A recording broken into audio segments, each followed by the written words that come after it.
President Donald Trump today tried to limit the damage caused by an explosive book about his first year in the White House, claiming it is full of lies and insisting he gave zero access to author Michael Wolff.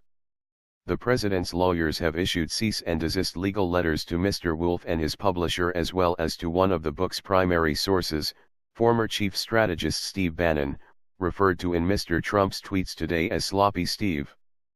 But Mr. Trump's desperate attempts to discredit the tell-all book appeared to be falling on deaf ears.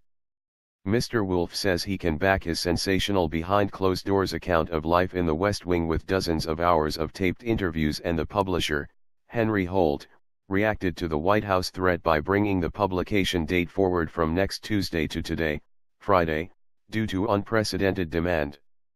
The President and White House Press Secretary Sarah Huckabee Sanders have sought to play down claims in the book, Fire and Fury, inside the Trump White House, as tabloid gossip since excerpts began leaking out earlier this week.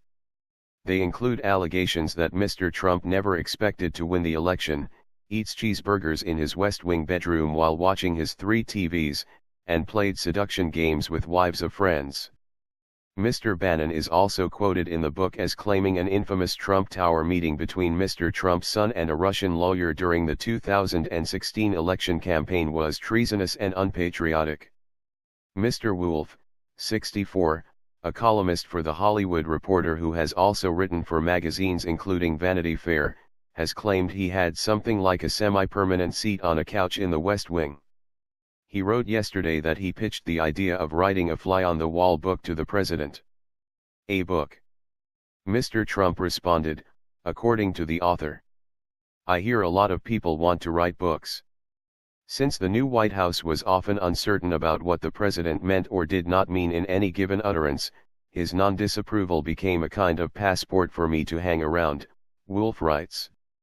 But with the book's contents making headlines around the world, Mr. Trump branded it today as a phony. I authorized zero access to White House, actually turned him down many times, for author of phony book. I never spoke to him for book. Full of lies, misrepresentations, and sources that don't exist. Look at this guy's past and watch what happens to him and Sloppy Steve, the president tweeted. Mr. Bannon, who was fired from his White House role in August, is quoted extensively in the book.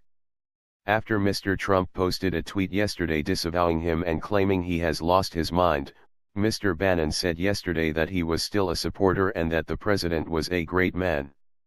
Mr. Trump tweeted back today, I don't know, he called me a great man last night, so he obviously changed his tune pretty quick. It comes as thousands queued up in bookshops across America last night in order to get their hands on the book, which was released at midnight.